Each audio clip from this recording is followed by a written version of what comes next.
का कांतिलाल सलाम, ओम प्रकाश कांतिलाल सलाम।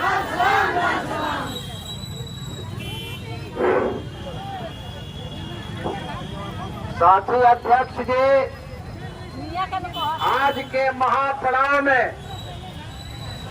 भाग लेने आई हमारी आशा बहनें, रसोइया बहनें, सेविका सहायिका बहनें, हमारे 102 एम्बुलेंस कर्मचारी संघ के लोग, खेत मजदूर यूनियन के भाई, पत्रकार भाई और तमाम अभिभावक बंधुओं, आज इस महापड़ाव के अवसर पर सबसे पहले हम उन तमाम शहीदों को प्रणाम करते हैं, उन तमाम शहीदों को सलाम करते हैं जिन शहीदों के शहादत के बल पर यह हिंदुस्तान, ये हमारा प्रिय देश 1947 में आजाद हुआ था। उन तमाम शहीदों को हम प्रणाम करते हैं, सलाम करते हैं। बहनों, आपसे मैं कहने आया हूँ कि आप इस महापड़ाव से एक संदेश लेकर के जाइए, दिमाग में बैठा के जाइए। वह संदेश क्या है कि आज हम सरकार के गलत मजदूर के विरोधी नीतियों के खिलाफ हम लड़ रहे हैं।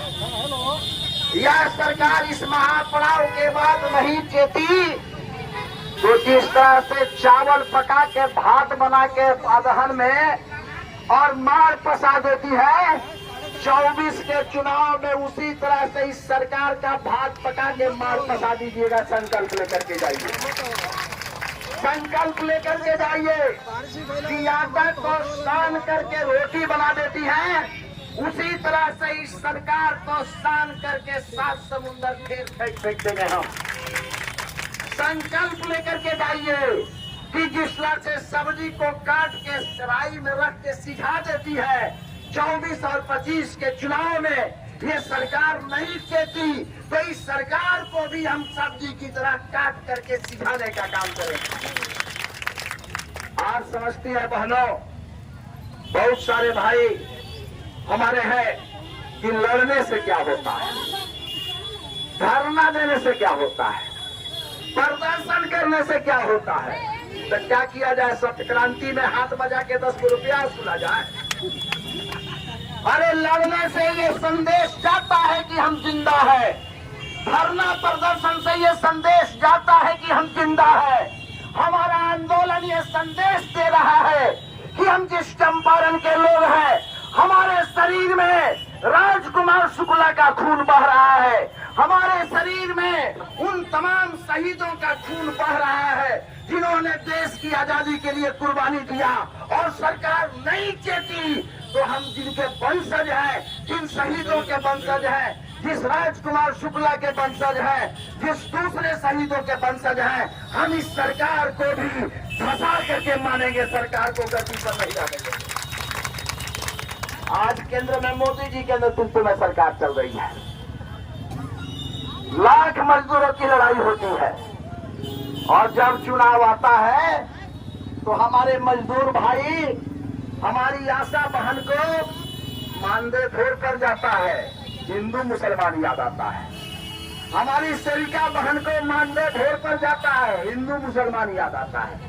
हमारी रसोइया बहनें भूल जाती है कि हमको पैसा कितना मिलता है, हिंदू मुसलमान हो जाता है।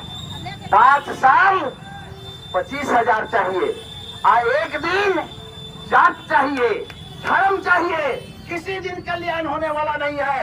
मजदूरों की कोई जाति नहीं है, मजदूरों का कोई धर्म नहीं है। जो पेट मजदूरों का भरता है वही हमारा नेता होता है, वही हमारी सरकार बनती है। बनाते रहिए हिंदू मुसलमान के नाम पर। मोदी जी, हर हर मोदी, घर घर मोदी। क्या हुआ मणिपुर के अंदर? मणिपुर के अंदर महिलाओं को निर्वस्त्र करके 2 किलोमीटर तक उनको दौड़ाया गया, उनके साथ बदतमीजी की गई, उनके साथ सामूहिक बलात्कार किए गए और खेत में उनके लाश को मार करके फेंक दिया गया। यही हिंदूवादी मोदी की सरकार है, यही भारतीय जनता पार्टी की सरकार है जो लंबा पुठारा मार करके आप बूथ पर जाकर के ईवीएम का बटन दबाती है।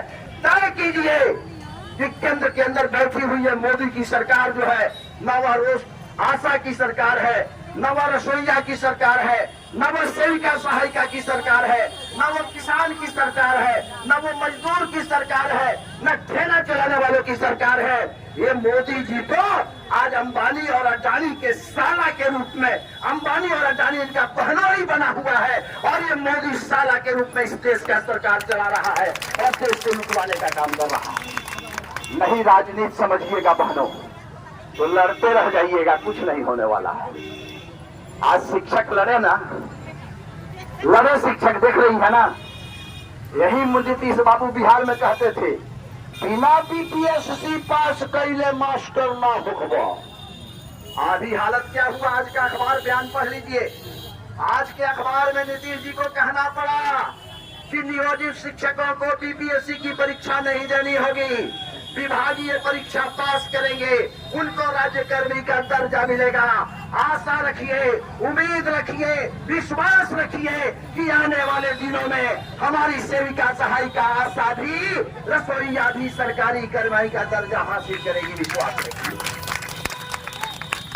ये मुख्यमंत्री और प्रधानमंत्री के कुर्सी पर जो लोग बैठते हैं ना, इनके मुंह में दो जीभ होता है, एक जीभ नहीं होता है, दो जीभ होता है। एक जीभ होता है जो पहले लबर लबर बोल लेता है, आज जब हुलाई होता है पीछे से, तब दूसरे का जीभ कहता है कि ना अब हम आप लोगों की बात मानने के लिए तैयार है। मानेंगे, मानना पड़ेगा, ये हमारी ताकत के ऊपर निर्भर करता है। आज जो आप यहाँ आई है, आपने जो ताकत दिखाया, हमारे मीडिया वाले भाइयों के चैनल से ये समाचार देश में जाएगा। हमारे प्रिंट मीडिया जो अखबार वाले भाई हैं, उनके न्यूज से ये समाचार पूरे देश के अंदर, पूरे चंपारण के अंदर जाएगा, अधिकारियों और पदाधिकारियों तक जाएगा। असर पड़ेगा इसका, प्रभाव पड़ेगा इसका। ये सरकार थोड़ा थूथूर है, जान जाइएगा। थूथूर मैं इसलिए कह रहा हूँ कि देखिएगा कि ये वो लड़का होता है घर में, खूब पिटती होगी, खा ले बबू, खा ले बबू, खा ले बबू, खा ले, नहीं मानता होगा। आज आप दो चार चप्पल ऊपर से बजाती होगी तो कहता है खा ले, और खा भी लेता है, सुत नहीं जाता है। इस सरकार के भी हाल वही है, थूथूर है ये सरकार। इनकलाब जिंदाबाद धरना प्रदर्शन करते हैं, हमारे कुछ लोग कह रहे हैं क्या होगा इसके बाद में, अरे क्या होगा इसके बाद में, क्या नहीं हम लोगों ने किया है। हमने कलेक्ट्रेट को जाम किया है, आज तक केस झेल रहे हैं। हमने रेल क्राइम को जाम किया, आज तक केस झेल रहे हैं। और आने वाले दिनों में सरकार के कलेक्टर और एसपी के केस करने से हम डरने वाले नहीं हैं। एक कीता नहीं, 50 कीता तुम्हारे कानून में ताकत है, केस करो, लेकिन हम भी तुम्हारा हाथी गुर्दी बुला करके मानने वाले लोग हैं। नहीं करो। अभी हमारे लाल बाबू जी दिखा रहे थे कि कोई एमडीएम का डीपीओ है, वो मैसेज वायरल किया है कि आज के महापड़ाव में जो रसोईया चली गई है उनको चिन्हित करके उनके ऊपर कार्रवाई किया जाए।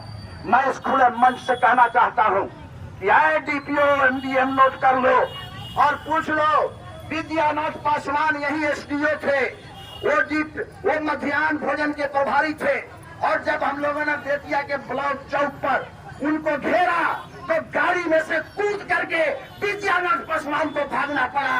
तुम्हारा भी कटियार नहीं हुआ है डीपीओ। चंपारण प्रधानमंत्री पोषण योजना के डीपीओ को मैं खुला चैलेंज देता हूं, कहना चाहता हूं कि तुम अपने चाल में सुधार नहीं किया तो तुम्हारे ऑफिस में घुस करके इतना जूता मारेंगे तुम्हारे माथे पर कि होश तुम्हारा ठिकाना लग जाएगा। मैं खुलेआम चैलेंज देना चाहता हूं। करने वाले हम लोग हैं, लेकिन करे तो क्या करें, कापड़ करो सिंगार पियामो राधा, करे तो किस पे करे। यहाँ तो 16 फिल्म का हालत हो गया है। आशा, आधा आशा थाली बजा रही है, आधा आशा ताली बजा रही है, अब बाकी आशा पीछे चल रही है। क्या होने वाला है? वही कर्मचारी जो कल तक आशा को बदनाम करते थे, वही कर्मचारी जो कल तक आशा को देखना नहीं चाहते थे, अपने सरकारी कर्मचारी हैं, अपने वेतन पा रहे हैं, अपने पेंशन के लिए लड़ रहे हैं, और वो आशा के हिमायती बन गए हैं। जो कल तक आशा को नकदी भुगतान होता था तो उसमें से कमीशन काटते थे, आज भी आज भी किसी आशा का मानदेय, किसी आशा का कमीशन 5,000, 6,000, 7,000 से बढ़ जाता है तो वही कर्मचारी कहते हैं 9,000 तोहरा मिली। और उसी कर्मचारी के पीछे हमारी आशा समझ रही है कि यही देवता पैदा हो गया है। देवता नहीं है, वो राक्षस है। आशा को बरगलाने का काम कर रहे हैं बहनों। ये नोट करने की जरूरत है। 2007 से बिहार की आशा के लिए हम लोगों ने संघर्ष किया है। 2007 से हम लोगों ने संघर्ष किया है, चाहे वह एमजेके का सवाल रहा हो या हमारे आशा के दूसरे सवाल रहे हो। तमाम सवालों को लेकर के हम लोगों ने संघर्ष किया है। आज भी जो बिहार सरकार केस की है, हमारी आशा आरती पटेल जी, हमारी आशा रीना देवी जी, उस मुकदमा में उनका नाम है, हमारी सेविका बहनों का नाम है, हमारी रसोईया बहनों का नाम है। 7-7 लोग आज भी हम मुकदमा लड़ रहे हैं। कहाँ से ये नेताजी लोग जो आज पैदा ले लिए हैं इस सावन में? यह सावन 2 मास नहीं लगा रहता तो नेता ही लोग पैदा नहीं लेता। इस 2 मास में से पैदा ले लिया है लोग, ये जान जाइएगा। हम कहना चाहते हैं बहनों कि आज कुछ आशा के आंदोलन को लोग दिग्भ्रमित करना चाह रहे हैं। हमारी रसोईया के आंदोलन को दिग्भ्रमित करने का प्रयास करते हैं। हमारी सेविका सहायिका बहनों के आंदोलन को दिग्भ्रमित करने का प्रयास करते हैं। और ये लोग हैं कौन? ये लोग हैं अधिकारियों के एजेंट हैं। ये अपने अपने विभाग के अधिकारियों के एजेंट हैं जो हमारे आंदोलन को दिग्भ्रमित करने का प्रयास कर रहे हैं। इसलिए आशा बहनों को सचेत होकर के अपने हक की लड़ाई के लिए आगे बढ़ना पड़ेगा। जिस आशा को 50 रुपया मिलने की गारंटी नहीं थी, बिहार राज्य आशा संघ ने लड़ करके आपको 5,000, 6,000 तक पहुंचाया है। और आज भी बिहार राज्य आशा संघ में वह कुवत है कि 25,000 आप मांग रही है तो 25,000 दिलवाने की कुवत आज भी बिहार राज्य आशा संघ के अंदर तक है। आपको ये समझना पड़ेगा और नहीं समझिएगा तो जैसे हो रहा है होता रहेगा। इसलिए हम आपसे कहने आए हैं कि इस महापड़ाव के माध्यम से आप संदेश लेकर के जाइए बहने। बड़ा व्हाट्सएप सोशल मीडिया आजकल चल रहा है, बड़ा फुर उड़ रहा है सोशल मीडिया। हम बराबर कहते हैं मत उड़ाइए फुर सोशल मीडिया पर। सोशल मीडिया के सारे खबर प्रमाणित खबर नहीं है, ये भी नोट कर लीजिएगा। क्या सोशल मीडिया का कीजिएगा मैं बताऊं सोशल मीडिया का हाल। बगहा में हम लोग मीटिंग कर रहे थे और बगहा में आशा के न्यूज को कलेक्ट करने के लिए एक सोशल मीडिया के यहाँ फोन किया गया तो कहता है कि 1,000 रुपया दीजिएगा तब आपका न्यूज कलेक्ट करेंगे। ये कब रुपया लेकर के कहाँ चले जाएंगे कोई पता नहीं है। इसलिए हमारी कुछ आशा बहनें भी जो चला रही हैं, आप ऑथेंटिक न्यूज चलाइए, अपना एडमिन बनाइए और बगैर एडमिन की अनुशंसा का न्यूज मत डालिए। और इसके बाद न्यूज डालिएगा तो मैं आपके ऊपर जनसंपर्क विभाग में कार्रवाई करने के लिए लिखूंगा। मैं अपने पैड पर लिखूंगा। मैं कह रहा हूँ ये गलत सलत न्यूज चला करके आशा को दिग्भ्रमित करके पटना नहीं जाना है, कहीं से खबर मिल गई पटना जाना है तो डाल दिए। कहीं से कोई खबर मिल जा रही है आप डाल रहे हैं, ऐसा काम मत कीजिए। बिहार राज्य आशा संघ जो एटक से जुड़ा हुआ है उसकी जो खबरें हैं, दुष्ट खबरें हैं, उसी खबर को आप प्रकाशित कीजिए। ये मैं आपसे हाथ जोड़ के निवेदन करना चाहता हूँ, नहीं तो आंदोलन गड़बड़ा जाएगा, ये नोट कर लीजिएगा। इसलिए एक बात तो मैं ये कहना चाहता हूँ, आज हम लोग महापड़ाव में क्यों हैं? ये अकेले हम नहीं, आप अकेले नहीं हैं। ये 10-11 मजदूर संगठनों का नाम लिखा हुआ है, इस पर देखिएगा। एटक भी है, सीटू भी है, इंटक भी है, एक्टू भी है, HMS भी है, CITU भी है, सेवा संघ भी है। बहुत सारे लगभग 10-11 केंद्रीय श्रम संगठन है जो आज इस महापड़ाव का कॉल दिए हुए हैं।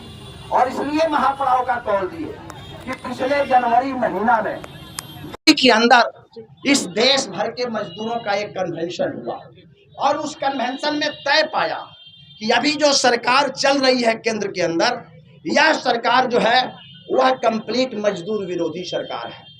ये मजदूरों के हित में जितने कानून बने हुए हैं तमाम कानूनों को निरस्त कर रही है, निरस्त कर दी है। इसलिए इस सरकार के खिलाफ हमें लड़ना चाहिए। इसलिए तय किया इस महापड़ाव को कि आज एक ही विभाग में कई तरह के कर्मचारी को कई तरह का वेतन और मानदेय दिया जा रहा है। इसमें समानता होनी चाहिए। इसके लिए संघर्ष करने के लिए कि आज महंगाई और बेरोजगारी इस कदर बढ़ती जा रही है कि आप तमाम बहनों को आप देखती होंगी, घर चलाना मुश्किल हो गया है, घर चलाना मुश्किल हो गया है, चूल्हा चौकी चलाना मुश्किल हो गया है। टमाटर बिक रहा है 180 रुपया किलो। हमारी पत्नी पूछी एक दिन, टमाटर बाजार में नहीं क्या बिकात, ना ले आवे नहीं किन के। हम कहनी कि देखा ना सारा बाजार खोजनी है ना भेटाइला। तो पूछनी का हो गई टमाटर, हम कहनी लौकल रल भाव 200 रुपया किलो बा, ले आएम कि ना ले आएम। बोला तो छोड़ी बिना टमाटर के खाई। आज हालत ये है, हरी सब्जियों की कीमत, खाने वाले चीज़ों की कीमत बढ़ती जा रही है। और हमारी आशा कह रही है कि हमारा पेट नहीं भर रहा है, हमारी रसोईया कह रही है कि हमारा पेट नहीं 1650 में भर रहा है, हमारी सेविका कह रही है कि 5900 में हमारा पेट नहीं भर रहा है, हमारे एम्बुलेंस कर्मी कह रहे हैं कि तुम्हारे 7000 से हमारा पेट नहीं भर रहा है। तो ये सरकार कह रही है कि हमारे पास पैसा नहीं है। कहाँ गया भाई पैसा? इस देश के पैसे कहाँ चले गए? आपने टैक्स बढ़ा दिया, आपके बच्चे जिस कॉपी कलम से पढ़ते हैं उस पर 18% टैक्स लगा दिया। आप आधार कार्ड में जन्म तिथि सुधरवाने जाइए, आप आधार कार्ड में नाम सुधरवाने जाइए, 18% जीएसटी लग रहा है। आप पैन कार्ड सुधरवाने जाइए, 18% जीएसटी लग रहा है। जो जीवन रक्षक दवाओं के दुकान में बिकती है उस पर 18% जीएसटी 12% से लेकर 18% लग रहा है। खाने के सामान पर टैक्स नहीं लगता था। आप चले जाइए घर संसार में सामान खरीदिए और लिस्ट जो देगा तो नीचे 18% जीएसटी जोड़ देगा उसमें। आज पावरोटी पर जीएसटी लग रहा है, आज दूध पर जीएसटी लग रहा है, आज मक्खन पर जीएसटी लग रहा है। जिस देश के आधे बच्चे आज भी दूध के बगैर दम तोड़ देते हैं, जिस देश के आज भी बच्चों को दूध नहीं मिलता है, उस देश की सरकार दूध पर जीएसटी लगा दी, दही पर जीएसटी लगा दी, जीवन रक्षक दवाओं पर जीएसटी लगा दी। आप जो ये ड्रेस पहनी है, कपड़ा पहनी है, इस पर भी जीएसटी लग रहा है। आप खरीदती होंगी ड्रेस तो विभाग का कर्मचारी कहता होगा कि जीएसटी वाला रसीद ला के दीजिएगा तब आपका भुगतान होगा। अब साड़ी भी पहनिए तो जीएसटी दीजिए, साया भी पहनिए तो जीएसटी दीजिए, गंजी भी पहनिए तो जीएसटी दीजिए, ब्रेड भी खाइए तो जीएसटी दीजिए। ये देश है, ये देश लुटेरों का देश बना हुआ है और इस देश की सरकार जो है आम जनता के खून को चूस करके और बड़े पूंजीपतियों का तिजोरी भरने का काम कर रही है। इसलिए बहनों हम कहने आए हैं कि ये सरकार मजदूरों की सरकार नहीं है। इस सरकार को सबक सिखाने के लिए आपको आगे बढ़ना होगा। इस महापड़ाव का यही ऐलान है, इस महापड़ाव का यही मकसद है। इस महापड़ाव का मकसद है कि हम मजदूरों के आंदोलन को संगठित करें। हमने पहले भी कहा कि हमारे किसान भाई भी आपके इस आंदोलन का समर्थन कर रहे हैं, उनका भी समर्थन है। उन लोगों ने भी समर्थन करके आपके इस आंदोलन को मजबूती प्रदान करने का काम किया है। आपको थोड़ा सतर्क रहने की ज़रूरत है। सतर्क रहने की ज़रूरत इसलिए मैं कह रहा हूँ बानो कि अभी देख रही है ना, मैं नाम किसी का लेना नहीं चाहता। क्या इस महापड़ाव का महत्व हुआ? सच्चाई है, आपकी संख्या अच्छी रही, मैं आपको धन्यवाद देता हूँ, मुबारकबाद देता हूँ। लेकिन आप जान जाए 3250 आशा पश्चिम चंपारण के अंदर हैं, 3250 आशा पश्चिम चंपारण के अंदर हैं, 6500 सेविका सहायिका हैं और लगभग 8500 हमारे चंपारण में रसोइया हैं। 262 हमारे एम्बुलेंस कर्मचारी इस जिला के अंदर हैं, हमारे कुरियर भाई हैं, हमारी ममता बहनें हैं। हो क्या रहा है? हो रहा है, आशा हड़ताल में है, कुरियर भाई दवा उठा रहे हैं, दवा लेके चले गए। हम तो धन्यवाद देना चाहेंगे, अपनी सेविका सहायिका बहनों को कि जब सरकार कही कि सेविका सहायिका सर्वे करेगी, आशा हड़ताल में है, तो सेविका ने कहा हम सर्वे नहीं करेंगे। जब सरकार कही कि सेविका इंद्रधनुष का प्रोग्राम चलाएगी, हमारी सेविका का यूनियन कहा कि हम इंद्रधनुष का प्रोग्राम नहीं चलाएंगे और बिहार सरकार का हैकड़ी बंद हो गया। इंद्रधनुष के प्रोग्राम को 1 महीना के लिए टालना पड़ा। इसलिए बहनों, आपकी ताकत से सरकार डरी हुई है। थोड़ा और धक्का लगाने की जरूरत है। एक धक्का में केवाड़ी नहीं खुलता है ना, तो 2-3 धक्का लगातार लगाया जाता है, केवाड़ी चर दे करके खुल जाता है। अभी थोड़ा सा एक धक्का हम लोग लगाए तो थोड़ा केवाड़ी खुला है और बाकी है खोलना। आज के महापड़ाव के बाद दोनों पल्ला दो ओर सरकार का होने वाला है, और जिस दिन दोनों पल्ला दो ओर हो जाएगा, हमारी बहनें नीतीश के छाती पर चढ़ जाएगी और नीतीश से हम अपनी मांगे मांग करके रहेंगे। बहनों, ताकत को बना करके रखिए, अपने ताकत का इस्तेमाल दूसरी जगह मत कीजिए। हमारी रसोईया बहनें लड़ रही हैं, आप जानती हैं, बेतिया में एनजीओ चलाया, हम लोग लड़े एनजीओ के खिलाफ, फिर भी एनजीओ आया। अभी तमाम स्कूलों में जो खाने दिए जा रहे हैं, बच्चा खाना नहीं खा रहा है, आधा पेट खा रहा है, खाना में कीड़ा निकल रहा है, खाना में गंदगी निकल रही है, बच्चे हड़ताल कर रहे हैं, बच्चे रोड जाम कर रहे हैं, और ये कमीशन खाने वाला पदाधिकारी जो कुर्सी पर बैठा हुआ है, ये कह रहा है कि अच्छा खाना दिया जा रहा है, अच्छा खाना मिल रहा है। हम ये कहने आए हैं, ये चंपारण हमारा है, ये कलेक्टर साहब का चंपारण नहीं है, ये एसपी साहब का चंपारण नहीं है, ये डीओ साहब का चंपारण नहीं है, ये डीपीएम का चंपारण नहीं है, ये डीसीएम का चंपारण नहीं है, ये डीपीओ का चंपारण नहीं है, ये चंपारण है ओम प्रकाश क्रांति का चंपारण है, ये चंपारण देवेंद्र पांडे का चंपारण है, ये चंपारण आदर्श जी का चंपारण है, ये चंपारण सुनील राम का चंपारण है, ये पुष्पा का चंपारण है, ये बेनू का चंपारण है, ये रंजीता का चंपारण है, ये हमारी दूसरी बहनों का चंपारण है। और हमारे चंपारण को तुम अपने पाप से कलंकित करने का प्रयास करोगे तो हम भी बैठे नहीं रहेंगे। जिस हाथ से पाप करोगे कलम चला के, उस हाथ को तोड़ने की ताकत भी चंपारण की जनता में है। इसलिए मैं खुलेआम चैलेंज कर रहा हूँ, खुलेआम चैलेंज कर रहा हूँ इन अफसरों से कि अपने हाथ के कलम से नापाक काम मत करो, पाप का काम मत करो। जिस दिन मूड गड़बड़ हुआ, उस दिन चंपारण का इतिहास बदल जाएगा। हम लोग इतिहास बदलने वाले लोग हैं। ये कहने के लिए बहनों हम आपके बीच में आए हैं, ये कहने के लिए हम आए हैं बहनों। कुछ लोग विभागीय चिट्ठी निकल गया, हमारी आशा बहनें डरी हुई है कि FIR हो जाएगा। कौन है?